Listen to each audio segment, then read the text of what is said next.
Welcome. Today is the third day of our three-day broadcast of the MDDC Annual Contest Awards. We'll be celebrating today news and beat reporting, the nominees for the James S. Keat FOIA Award and Editorial Rookie of the Year. And I'll be doing a little shout out on our best moves.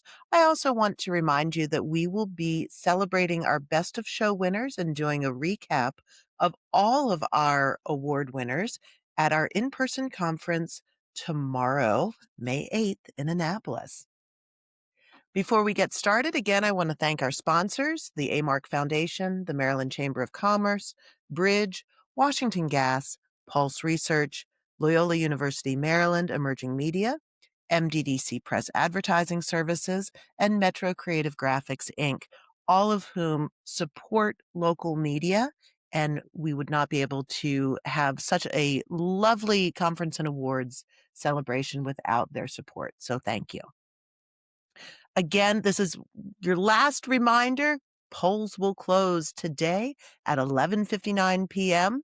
for our Best Moves Audience Participation Award. So please use the QR code and vote for your favorite best move. We detailed each of those best moves in Tuesday's broadcast, which you can see in this playlist. You'll hear throughout our time that many of our topics and people have been highlighted on our Five Dubs podcast, which serves to share more about the who, what, when, where, and why of local journalism. So the QR code will take you to our to Spotify, which will share all of our episodes, and we hope to have you stream or wherever you get your podcasts every Wednesday. Join us for Five Dubs. And now, on to our awards. Our first category is breaking news. And in Division S, the winner is Maddie O'Neill in first prize for before BPD killed a 70-year-old woman in crisis. A family member sought court intervention. Congratulations to Maddie. In Division F, Tulu Talabi and Jade Tran of Capital News Service wins second prize, and Matt Hubbard of the Aegis wins first prize for student video shows Joppatown High shooting. In Division E, Karen McGill of Coastal Point wins second prize, and Tara Fisher of the OC Today Dispatch wins first prize for Addis Quits Board of Ed with fiery farewell. In Division D, Elia Griffith of Bethesda Today sweeps the category. She was aided and assisted with her colleague Ashlyn Campbell to win second prize, and then takes it on her own for first for Blindsided. Congratulations. In Division C, the team at Maryland Matters, Christine Condon, William Ford, and Brian Sears win second prize, and George Matzik Jr. of the Catholic Review wins first prize for two-alarm fire damages St. Rita's Church. In Division B, Eric Anderson and Ryan Marshall of the Frederick News Post win second prize, and Mark Harris, John Smith, and Steve Bittner of the Cumberland Times News win first prize for Flash, Flooding Creates Chaos. In Division A, the staff of the News Journal wins second prize, and Cheval Price and Todd Karpovich win first prize for the Baltimore Sun for mass casualty. General news story is our next category. In Division S, Jacob Bumgart wins first prize for popular band pulls Maryland high schoolers on stage. In Division F, Haley Parsley of Capital News Service wins second prize, and her colleagues Peter Riccio and Sofia DeSalva win first prize for less than a week since FAA flight cuts. In Division E, Susan Canfora of Coastal Point wins second prize, and Mark Reuter, Fern Shen, and Maddie O'Neill win first prize for Insurgent Solid Waste Workers Take on Union Leaders. In Division D, Marty Madden of Southern Maryland News wins second prize, and Elia Griffith of Bethesda Today wins first prize for Judge Sentences Driver. In Division C, Catherine Wilson of the Capital Gazette wins second prize, and Maggie Travato, again her colleague at the Capital Gazette, wins first prize for Glen Burnie toddler overdose. In Division B, Bill Scholl of the Cape Gazette wins second prize, and Mara Barakat of Frederick News Post wins first prize for Pet Sitter Trusts Instinct. And in Division A, Lillian Reed of the Banner wins second prize, and Dan Belson of the Baltimore Sun wins first prize for Man Killed in Baltimore Shooting. Our next category is continuing coverage. In Division S, Suzanne Pollock wins second prize, and Maddie O'Neill wins first prize for opioid trial coverage. In Division F, the staff of the Afro wins second prize, and Capital News Services' Lillian Glaros and Ruby Siefkin win first prize for understanding Maryland's role in immigration enforcement. In Division E, the team of Mark Reuter, Fern Shen, and Maddie O'Neill win second prize for the Baltimore Brew, and George Berkheimer of Business Monthly wins first prize for Reckless. In Division D, Elia Griffin and Lewis Peck win second prize for Bethesda Today, and Brianna Hill of Spotlight Delaware wins first prize for Gibraltar Estate Rehab raises concerns of neighbors advocates. In Division C, Eliza Worthington of Baltimore Fishbowl wins second prize, and Chris Gunty of the Catholic Review wins first prize for bankruptcy. In Division B, Esther Francis wins second prize for the Frederick News Post, and the staff of the Cumberland Times News takes home first for flash flooding hits Allegheny County.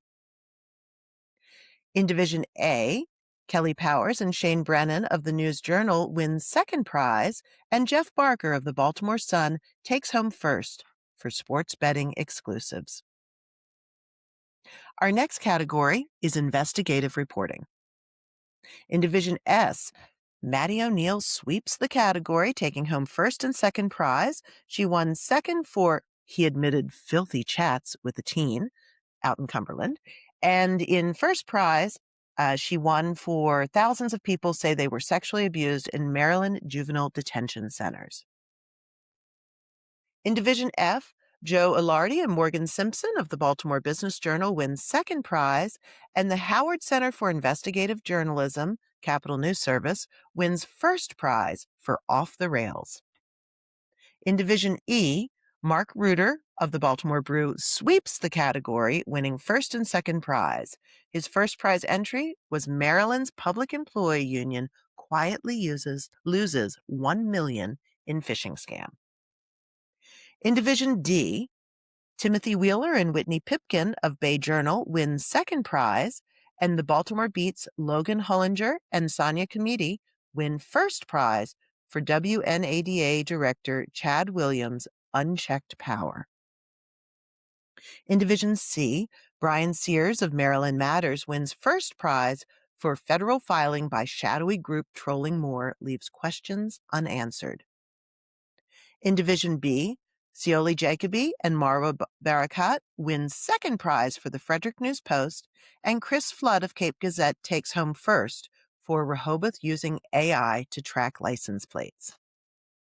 And in Division A, the Banner sweeps this category, with Jessica Califati and Lee Sanderlin winning second prize, and the team of Liz Bowie, Greg Morton, Ryan Little, and Alan James Vestal winning first prize for Transit Nightmare.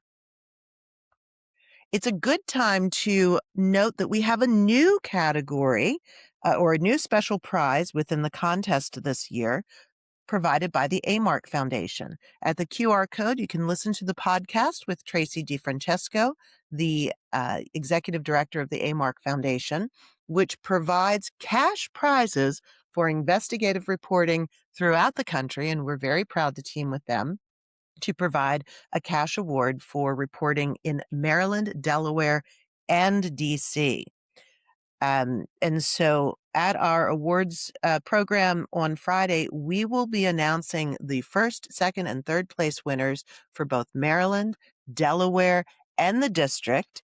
as part of the AARK prize.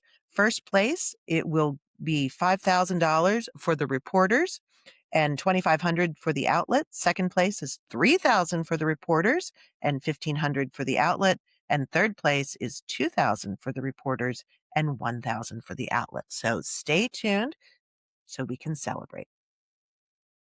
And now let's move to the James S. Keat FOIA Award.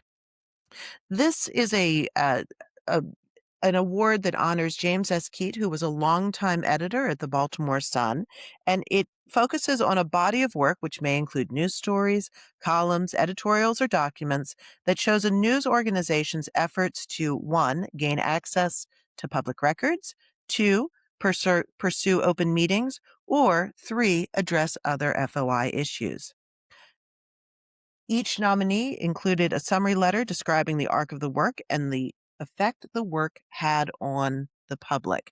And a panel of judges evaluates these nominees, and we will share the winner of the FOIA Award on Friday. The James S. Keat FOIA Award nominees are the Banner and Spotlight Delaware. From the Banner's letter, they write, as the Banner continued to grow and expand its newsroom in 2025, so has our work using the Maryland Public Information Act and the Federal Freedom of Information Act to fuel some of our most important investigative, enterprise, and accountability journalism. When a federal government report showed Maryland's rate of deaths from child abuse or neglect was among the highest in the nation, the Banner wanted to know more. What we learned through a year spent requesting and fighting for public records from the state was that it was evidence of an apparent crisis that had been building for nearly a decade. The Banner first reported through a pair of stories early in 2025 that Maryland officials weren't even sure how many children had died from abuse or neglect. They conceded their own data was riddled with errors, and for the first time, the department backed legislation to increase transparency, which passed with widespread bipartisan support. Public records were also key to the Banner's groundbreaking analysis that revealed for the first time the length and complexity of every Baltimore City middle and high school student's journey on public transit, which led to the startling conclusion that the state's public transit system makes it nearly impossible for as many as 25,000 students to get to school on time each day. We showed that the reality affects their attendance, grades, and even their futures. In other reporting, the Banner was the only media outlet in the state to reveal that top officials in Governor Westmore's administration, including cabinet secretaries, have at times communicated using a system that auto-deletes messages after 24 hours, leaving no record of certain discussions while conducting government business. In Baltimore County, Banner reporters spent weeks doggedly chasing how County Councilman Todd Crandall endangered police officers after revealing a fully loaded handgun in a desk drawer in June 2024. The coverage started with a tip a year after the incident and led reporters to pursue court records and police reports, including body camera footage that the Baltimore County Police Department initially refused to fill. After a Banner reporter in Montgomery County learned of a black mold issue at Goshen Elementary School, she obtained documents through a state PIA request that revealed mold was a pervasive problem in scores of Montgomery County public schools, more than 230 buildings in all. These are among the many instances of the Banner using state and federal public information laws to drive important journalism. For this, Richard Martin, Senior Deputy Managing Editor of the Banner, submitted their nomination for the James S. Keat FOIA Award. Congratulations to the Banner. Let's hear now from Spotlight Delaware. Spotlight Delaware is proud to have undertaken significant work in 2025 using Delaware's Freedom of Information Act, which has helped shed light on immigration enforcement, the investment of taxpayer money, neglect within mental health facilities, and abuses of power in office. In many cases, the Spotlight Delaware writes, our FOIA requests were some of the most significant uses of the statute in their particular jurisdictions in many years, as evidenced by the education required by our reporters and editors for government employees to gain access to sought-after records. We also won 2 key appeals through the Delaware Attorney General's office, overturning denials from the City of Wilmington and Dover to gain access to records in sensitive cases. In the Wilmington case, they gained access to a presentation by city employees to leaders in the effort to build former President Joe Biden's presidential library. They actually saw a part of the PowerPoint presentation in a public space, but the city denied supplying the entire presentation. Spotlight Delaware appealed and won the case, resulting in the publication of the city's plans to attract the major project. In Dover, which is the capital city of Delaware, the city has been embroiled in accusations of police misconduct and abuses of power. Spotlight Delaware requested email and text messages between the police chief and mayor regarding the issues, but was denied using an infamous litigation defense. The AG's office once again ruled in our favor on appeal, and the city turned over hundreds of pages of messages in a recent disclosure. Reporting from those filings will follow shortly. Such wins in records access cases are exceedingly rare in Delaware, with Spotlight Delaware's cases representing about a third of all wins in the dozens of appeals filed. Spotlight Delaware's FOIA also helped to inform healthcare reporter Nick Stone-Cipher's investigation of a behavioral health center known as Meadowood after spotting lawsuits raising concerns over deaths at the center. He dug into cases and obtained scores of compliance documents to help spell out the story of deadly oversight lapses. His reporting ended up in lawsuits and resulted in the state's first ever fine against the facility. Stone-Cipher also covered the acrimonious split between Kent County and its former administrator, gaining access to weeks of emails regarding an internal fight over his disclosure of potential ethical lapses by county leaders. Immigration reporter Jose Ignacio Castaneda Perez investigated the behind-the-scenes working of President Trump's immigration agenda, tracking the conversations of ICE with local law enforcement. That reporting on solicitations for 287G agreements helped convince a state legislator to sponsor a ban of such agreements, which passed the General Assembly and was signed by Governor Matt Meyer in July 2025.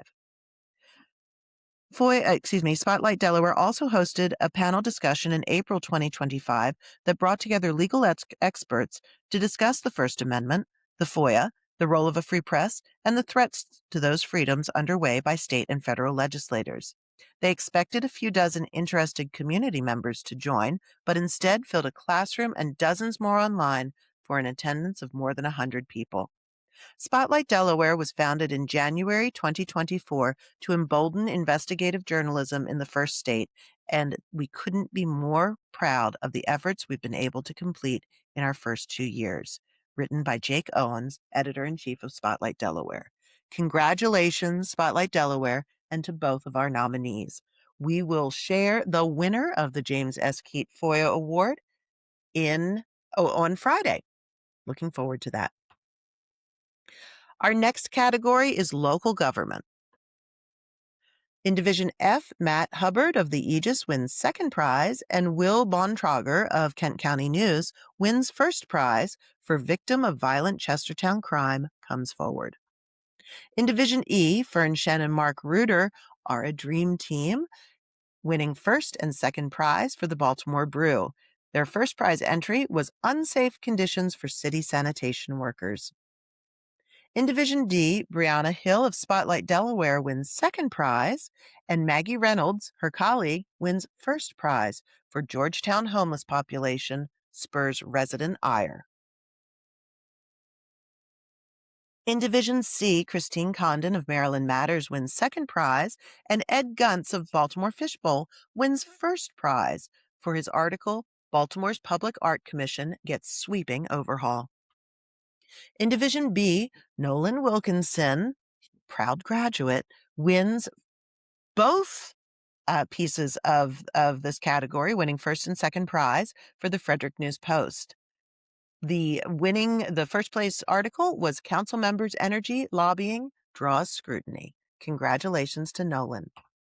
And in Division A, Emily Opillo of the Banner wins second prize, and Dan Belson of the Baltimore Sun wins first prize for Baltimore CAD System Breakdown. State government is our next category. In Division F, Melody Simmons of the Baltimore Business Journal wins second prize, and Emma Tufu and Jack Bowman of Capital News Service wins first prize for how families might fare under Maryland's new state budget. In Division E, Mark Smith of Business Monthly wins second prize, and Fern Shen of Baltimore Brew wins first prize for Amid Nursing Home Inspection Backlog, Bed Sores and Bruises. In Division D, Jane Bellmeyer of the Cecil Whig wins second prize, and Nick Stonecipher of Spotlight, Delaware wins first prize for As Home Improvement Fraud Arrests Rise, Convictions Remain Elusive. In Division C, Josh Kurtz of Maryland Matters wins second prize, and Chris Gunty of the Catholic Review wins first prize for House approves bill limiting payments to victims of child sexual abuse. And in Division B, Gabrielle Lewis of the Frederick News Post wins second prize, and Julie Green of the Herald Mail wins first prize for speed camera fines. And in Division A, Ruben Castaneda wins second prize for the Baltimore Sun, and Catherine Wilson, also of the Baltimore Sun, wins first prize for Maryland Governor Wes Moore's outreach to young men draws praise and questions. Public service is our next category. Maddie O'Neill wins first prize in Division S for thousands of people say they were sexually abused in Maryland juvenile detention centers. In Division F, Kirsten Hacker wins second prize for the Howard County Times, and April Santana, also of the Howard County Times, takes home first prize for Columbia neighbors complain of traffic and smell from pool parties. In Division E, Laura Walter of Coastal Point wins second prize, and Fern Shen wins first for the Baltimore Brew for a water leak sinkhole leads to broader admissions of lax management.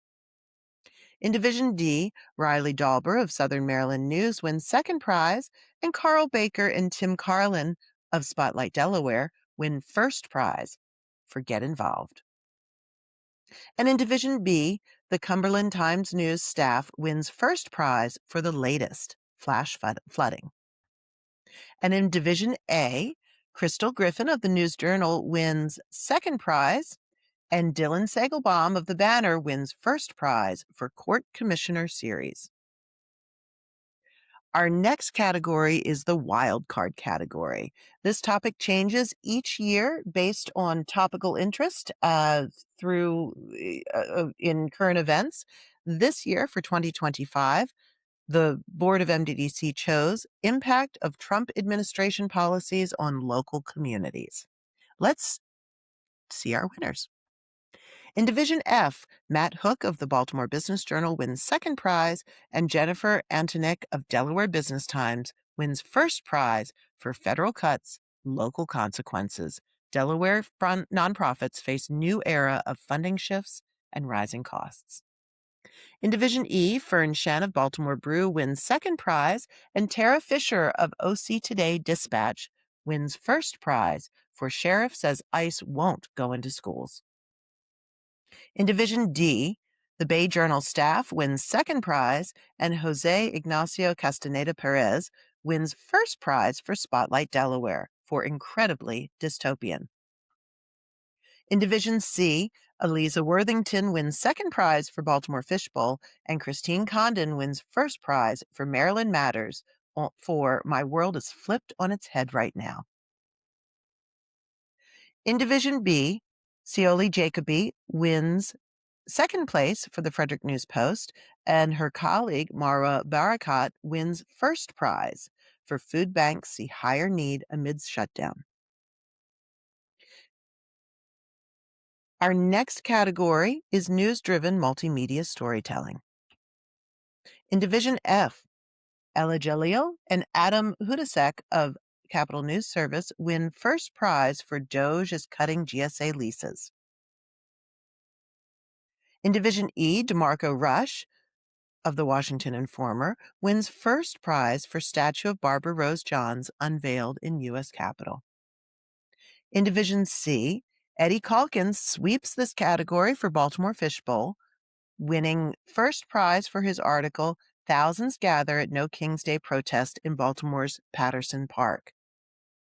In Division B, Katina Zentz of the Frederick News Post wins first prize for Living Treasures.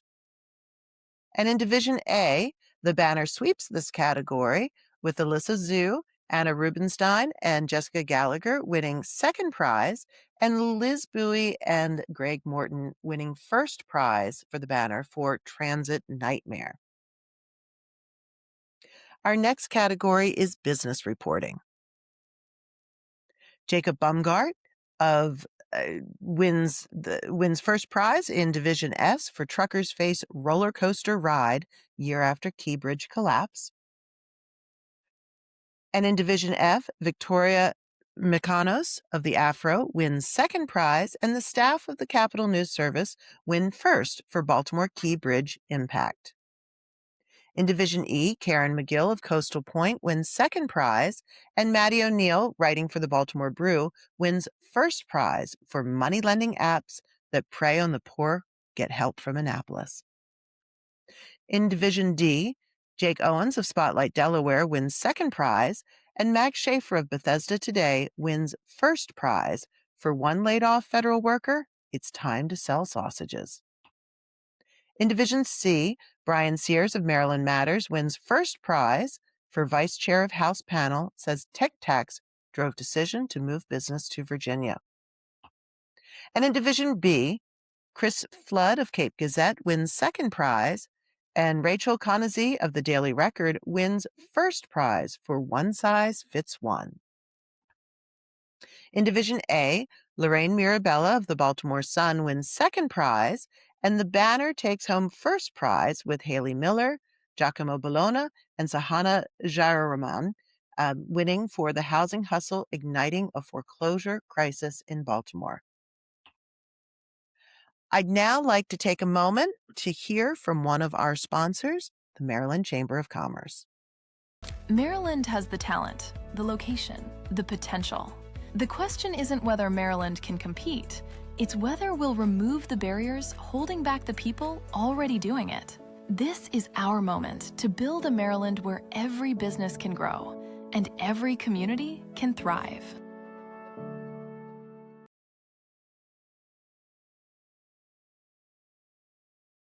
Thank you, Maryland Chamber. Let's go now to medical science reporting.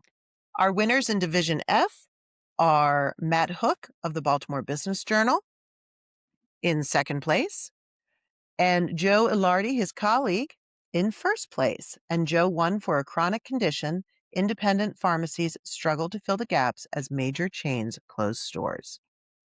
In Division E, Kennedy Thomason of Caroline Review wins second prize, and Jada Ingleton of the Washington Informer wins first prize from diagnosis to decision. In Division D, Nick Stonecipher sweeps the category, winning first and second prize. He won first prize for As Christiana Care's Profits Rise, Free Care to the Poor Remains Stagnant. And in Division C, Danielle Brown from Maryland Matters wins second prize, and Benjamin Rothstein of the Capital Gazette wins first prize for a failure of the health insurance system. In Division B, Aaron Mushrush of Cape Gazette wins second prize, and his colleague Kevin Conlon places first for local medical providers struggle to fill need. And in Division A, Carl Heil of the Baltimore Sun wins second prize, and Meredith Cohn of the Banner wins first prize for Hopkins Trailblazer scrambles to protect cancer research as Trump cuts hit home. Next up, education reporting.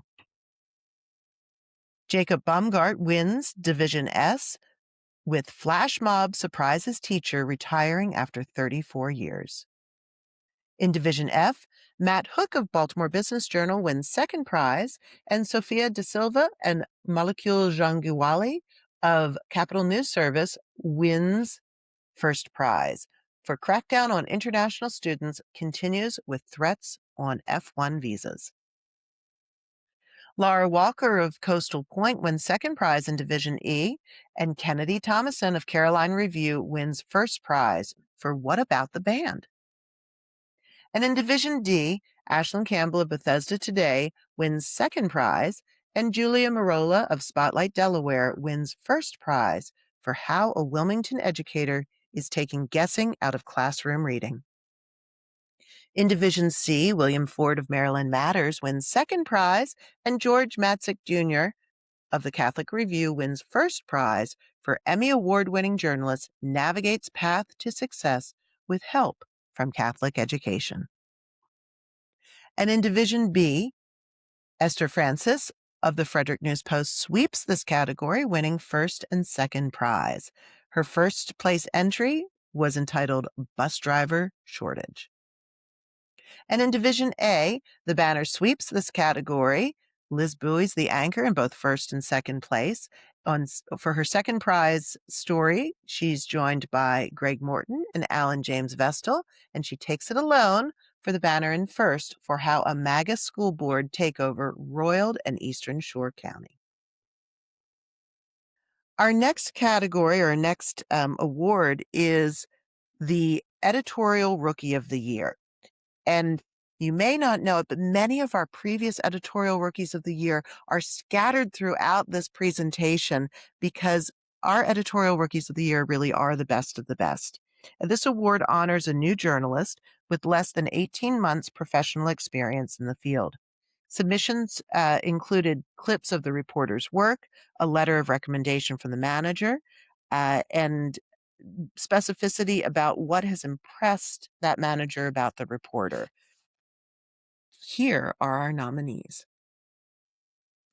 You might also notice the QR code to the right in the screen. We've done a podcast episode with our Rookie of the Year people, and it's a fun adventure to learn more about how they see their work in the beginnings of their career.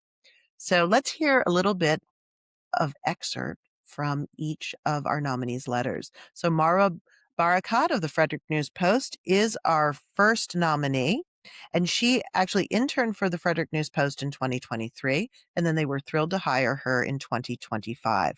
Her beat is health and the environment, but she takes on so much more. She stepped in to take over coverage of two of the longest-running, complicated topics in our area: the county's planning and zoning of data centers, and, related, a highly controversial proposed power transmission line known by its acronym of MPRP. The Frederick News Post has grown to rely on Marwa to dive into weighty, complex, and sensitive topics because of how smartly she covers them. Her reporting is comprehensive and careful. Her writing is clear and careful, making sure every word is right. Her feature story about a retired police officer who started a mobile laundry service for people in need was wonderful. The story circulated widely, ending up as a segment on CBS Evening News. Her kind, thoughtful story about a couple in their 90s who rediscovered each other after decades apart and found love left readers smiling. Andy Schatz, editor, strongly recommends her for this honor. Our next nominee is Shane Brennan from the News Journal. Here's what Shane's editor had to say about his work. Shane had not even been on the job in August 2024 long enough to complete his onboarding when he eagerly volunteered to cover the aftermath of a tornado that ripped through northern Delaware. From that day forward, Shane has demonstrated nonstop enthusiasm and dexterity. He was hired to be a community reporter, primarily focusing on Newark, and to be part of the weekend breaking trending team. Shane embraced community presence, and his willingness to immerse himself was an immediate payoff. On one of his very first Saturdays, Shane brought in some 15,000 story views alone from reporting at the Marley Fest. Shane would keep up this trend with coverage of weekend protests, civic engagements for the underserved, and even quirky ideas like ranking every Wawa he's visited. I think we all want that list. His coverage of a controversial proposed ballpark in Newark no doubt led to council's decision to scrap it. Not ever wanting to be boxed in, Shane owned continuing coverage of Delaware's implementation of recreational marijuana sales. He covered everything from bureaucratic red tape and shop owners' perspectives to municipal pushback and guides on where to buy, all the while keeping tabs on how much the state was making in its launch. And those weren't easy answers to get, yet Shane kept up the pressure. And who can forget one of the stories Shane is most proud about? Shane, always eager to be a part of breaking news, rushed some 2 hours from Rehoboth Beach to Villanova, Pennsylvania, to cover news of an active shooter reported at Villanova University. The scenario turned out to be a hoax. However, Shane's on-scene reporting captured the widespread panic that ensued during orientation. The interviews he scored were rolled into a story that made national news via USA Today. Shane's hustle, curiosity, enthusiasm, versatility, and pace would suggest Shane has more years under his belt than he does. Season's head turned to him. It is with sincerity that Jim Setta Miller Walker, his supervisor, recommends him as Rookie of the Year. Congratulations to Shane. Our next honoree is Esther Francis of the Frederick News Post. When Esther joined the Frederick News Post, she quickly worked to master coverage of education, a critical beat for us, with some of the most contentious issues. Esther has covered them all thoroughly and fairly. The most difficult, contentious topic has been the school system's gender identity policy, which addresses bathrooms, athletic teams, pronouns, and more. Esther has examined many angles and given a platform for many voices, speaking about the policy, for and against, all with the backdrop of a changing national approach towards transgender rights under the Trump administration. Esther has proven versatile and capable in many areas, but Andy Schatz, her editor, wants to focus on her education portfolio for the Rookie of the Year nomination. From redistricting, which is another hot button topic, to a teacher shortage, Esther has done an excellent jump at taking a step away from busy daily coverage to provide a broader, deeper examination on a number of issues. Her detailed reporting on an incident in which a special education elementary school student was secluded was particularly important. Seclusion is a banned practice that was commonplace in the Frederick school system until it was the subject of a federal Department of Education investigation and enforcement. Esther works hard, accomplishes a lot, and takes great pride in her reporting and writing. Congratulations to Esther on your nomination for Rookie of the Year. Taylor Lyons of the Baltimore Sun is our next nominee. Taylor came aboard full-time to the Baltimore Sun in 2024 after having served an internship through the summer. He has since then displayed exceptional news judgment, strong writing and reporting skills, and an ability to cultivate strong relationships. In 2024, after being on the job less than 3 months, Taylor placed 6th in the national APSE contest for Best Short Feature in his division. While some journalists are strong feature writers and others are strong news reporters, Taylor has shown prowess in both. He serves as Baltimore Sun Media's Harford County sports beat writer while also handling Baltimore Sun general assignment duties. He has drawn ire from the county public school officials for pushing on hard news stories that don't necessarily put the district in a positive light, the true mark of a tough reporter. Perhaps the greatest evidence of his abilities came this September, this is 2025, when he juggled 2 high-profile stories simultaneously. Harvard Tech football fired its head coach during a hazing investigation. Using a mix of his own reporting and sources he cultivated, Taylor was on top of every development in the story. At the same time, an all-county player on the C. Milton Wright girls soccer team died in a car accident. While still reporting on the Harvard Tech story, Taylor was able to cover the emotional aftermath of the player's death. In his first year, Taylor has become an invaluable member of Anthony Maluso's community team at Baltimore Sun Media, and he relies upon Taylor daily to produce stories, both news and features, that have a true impact on the community he covers. Congratulations to Taylor. Our next nominee is Nick Stone-Cipher of Spotlight Delaware. Nick was hired as just the 4th reporter at Spotlight Delaware in 2024.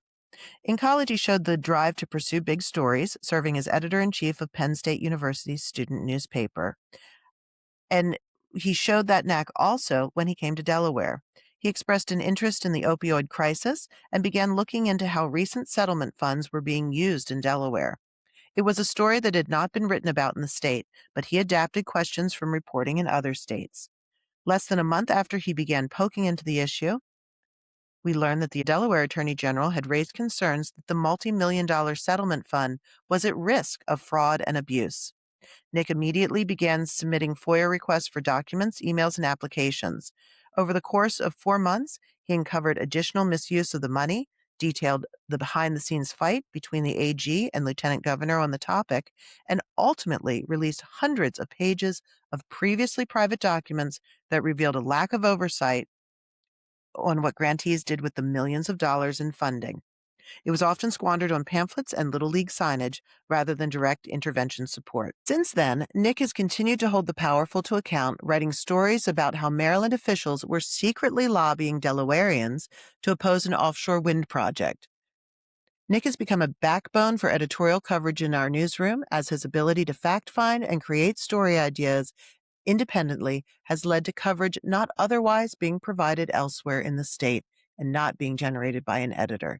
He's also quick to help his colleagues, volunteering to staff community engagement efforts, run out to grab a photo, or picking up daily work to help fill the newsletter. But perhaps most importantly, Nick is unafraid to write critical stories that will garner him scorn from his subjects, perhaps best exemplified by a story he wrote last summer, As Christianacare's Profits Rise, Free Care to the Poor Remains Stagnant. Editor-in-Chief of Spotlight Delaware, Jake Owens, could not be more pleased about what Nick has brought to the team in his first year and a half, and he believes that Nick will have a long and rewarding career. Congratulations to Nick Stone-Cipher. Our next nominee is Kennedy Thomason of Caroline Review. Her publisher, Debbie Bowden, writes, I highly recommend Kennedy for the Editorial Rookie of the Year. Caroline Review is a micro-local news source covering the people and events in Caroline County. Kennedy is a lifelong resident of the county, part of a family that is well-known and well-respected. Her connection to the people, businesses, and organizations is invaluable in providing deep context to the stories she writes. Readers have told me that they like her work because it feels as though she is a trusted neighbor who is telling them what they need to know about the immediate world around them. Kennedy's reporting gives the Caroline Review a leg up on its competition. She is able to pull out the essence of a story, whether it is a local government's policy decision or a profile on a young entrepreneur, and write it in a way that is honest, believable, verifiable, and interesting. Her writing style provides facts and information in a manner that social media consumers are used to reading. She's a fresh voice that makes the reader know that they have learned something new about a topic with the utmost journalistic integrity. Kennedy covers county government and 3 municipalities' government, and she recognizes how unique each are in their approach to governing. Her writing style is professional and concise in reporting the work of the government. She also reports features, often on small business owners and community contributors. Her feature writing style is also professional, but with a lighter touch, more neighborly, so that readers can feel they are getting to know about people in their community. Congratulations to Kennedy on her nomination for Rookie of the Year. Our final nominee is Ellie Wolf of the Banner. Rachel Sierra Mull, the education editor of the Baltimore Banner, writes in her nomination letter that just 15 months into Ellie's career, the second Trump administration upended higher education as we knew it, sending shockwaves through Maryland's most prominent institutions. The Johns Hopkins University lost more than $1 billion in research funding. The U.S. Naval Academy faced a leadership shakeup, and international students were in crisis as their visas were revoked without warning. At every turn, Ellie was there, breaking higher education news and dropping one scoop after another. Ellie was part of the reporting team that first put a dollar amount on the Hopkins research funding losses. The number she found buried in a lawsuit became the headline. She broke the news of one of the first signs of change at the Naval Academy based on an internal email that a source leaked to her. She chronicled day by day the number of student visas being canceled at local colleges. After the deluge of news subsided, Ellie spent much of her first year with the Banner tracking the fallout and cultivating an impressive network of sources who helped her tell stories no one else could. She spent months building trust with the employees who gave her the inside look at how Hopkins quietly dismantled its diversity office. And she persuaded a hesitant Iranian graduate student to share the tale of the visa cancellation that trapped him in Canada for months. Ellie's work has been consistently among the Banner's most well-read stories. She earned a reputation as a formidable watchdog. The state university system has been known to announce her presence at board meetings, and an affable colleague who's always cracking jokes.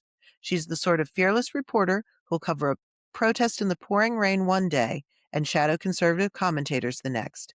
She's even developed a mini-beat covering the legal troubles of Real Housewives of Potomac stars who live in Maryland.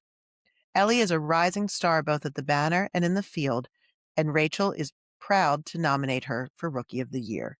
Congratulations to all of our nominees. Definitely check out their podcast episode and tune in and come to the event on Friday to learn who will be crowned our editorial Rookie of the Year. And with that, let's move on to environmental reporting. Our winners in Division F are Rachel McCrea of Capital News Service in second place and Megan Sales of the Afro in first place for when the weather and the market turns against you. In Division E, Connie Connolly of Caroline Review wins second prize, and Mark Reuter of Baltimore Brew wins first prize, for Scott administration seeks to push back the sewer consent decree deadline. Mike Smith of Spotlight Delaware wins second prize, and Timothy Wheeler of Bay Journal wins first prize, for tree cover still shrinking in the Chesapeake region. In Division C, Catherine Wilson of the Capital Gazette wins second prize, and Christine Condon of Maryland Matters wins first prize for fish fry. In Division B, Aaron Mushrush of Cape Gazette wins second prize, and the Frederick News Post's Joseph Peterson wins first prize for Sacred Grove. And in Division A, Carl Heil of the Baltimore Sun wins second prize, and Alex Mann, writing for the Banner, wins first prize, for Anne Arundel County has 533 miles of shoreline. 1 mile is for public swimming. Our next category is arts entertainment reporting. In Division F, Tashi McQueen wins second prize for the Afro, and Andrea Grabenstein of Bay Times Record Observer wins first prize for Sea Monster, Myth or Metaphor. In Division C, Marcus Dieterle of Baltimore Fishbowl wins second prize, and his colleague Eliza Worthington wins first prize for Broadway's Biggest Fan. In Division B, Daniel Cernovitz of the Washington Business Journal wins first prize for Michelin Mystique. And in Division A, Celie Doyle of the Banner wins second prize, and Mary Carol McCauley of the Baltimore Sun wins first prize for Maryland artists push back against culture of censorship. Religion reporting is next. In Division F, second prize goes to Carson Williamson of Seaford and Laurel Star, and the Aegis's Brendan Nordstrom wins first prize for Thou Shalt Not Steal. In Division E, Jada Ingleton of the Washington Informer wins second prize, and Karen McGill of Coastal Point wins first for Family Reunion. In Division D, Zoe Bell of Washington Jewish Week wins second prize, and Ahmad Garnett of the Star Democrat wins first prize for Teen on His Way to Becoming a Minister. In Division C, Karuga Konyange of Baltimore Fishbowl wins second prize, and George P. Matzik Jr. of the Catholic Review wins first prize for Scopes Monkey Trial ignited century-long debate on evolution and belief. In Division B, Esther Francis of the Frederick News Post wins first prize for Libertytown Vineyard toasts Maryland's first kosher wine. And in Division A, Jonathan Pitts of the Baltimore Sun sweeps the category, winning first and second prize. His first place entry was decades after the hit horror film Demand for Exorcists on the Rise. Our next category is growth and land use reporting. In Division F, Hannah Combs of the Bay Times Record Observer wins second prize, and Melody Simmons of the Baltimore Business Journal wins first prize for conversion projects are bringing hundreds of new apartment units downtown. In Division E, the Baltimore Brew sweeps the category, with Fern Shen and Mark Reuter winning second prize, and Fern coming at it again, this time teaming with Amy Davis to win first prize for End Times for the Beautiful Superblock, a big preservation fail. In Division D, Baltimore Beat wins first prize, with Mackenzie River Foy writing, "The residents of Center West Apartments may be the only ones who can hold Dan Blythewood accountable." In Division C, April Santana of Carroll County Times wins second prize, and Lily Carey, her colleague at the Carroll County Times, wins first for "Nobody Wants You There: Carroll Landowners in Bitter Battle Over Powerline Project." In Division B, Daniel Cernovitz of Washington Business Journal wins second prize, and his colleague Ben Peters wins first prize for "A Clean Slate." And in Division A, Jean Marbella of the Baltimore Sun wins second prize, and Sapna Bonsil of the Banner wins first prize for "Why Is There a Landfill on Protected Maryland Parkland?" Our next category is public notice reporting. In Division F, Morgan Simpson of the Baltimore Business Journal wins second prize, and first prize goes to her colleague Garrett Dvorkin for Northeast Baltimore Grocery Store to close. In Division B, Chris Flood of the Cape Gazette wins first prize for plan aims to realign Broadkill Dune. And Division A, the Banner wins for Chasen Company's bankruptcy reporting, and the reporters on that story were Hallie Miller, Dylan Siegelbaum, and Greg Morton. Congratulations again to all of our winners of the News and Beat reporting, and congratulations to our nominees for the James S. Keat FOIA Award and the Editorial Rookie of the Year. We can learn who the best of show winners are, the top winners in each category, and the final winners of those personnel awards tomorrow at our awards banquet in Annapolis. I also want to thank our sponsors, the AARK Foundation, Maryland Chamber of Commerce, Bridge, Washington Gas, Pulse Research, Loyola University Maryland Emerging Media, MDDC Press Ad Services, and Metro Creative Graphics, Inc. And finally, don't forget to vote for Best Moves. Either use the QR code or the bit.ly link, and make sure that your choices are in today by midnight. Looking forward to seeing you all tomorrow, and congratulations to all of our winners.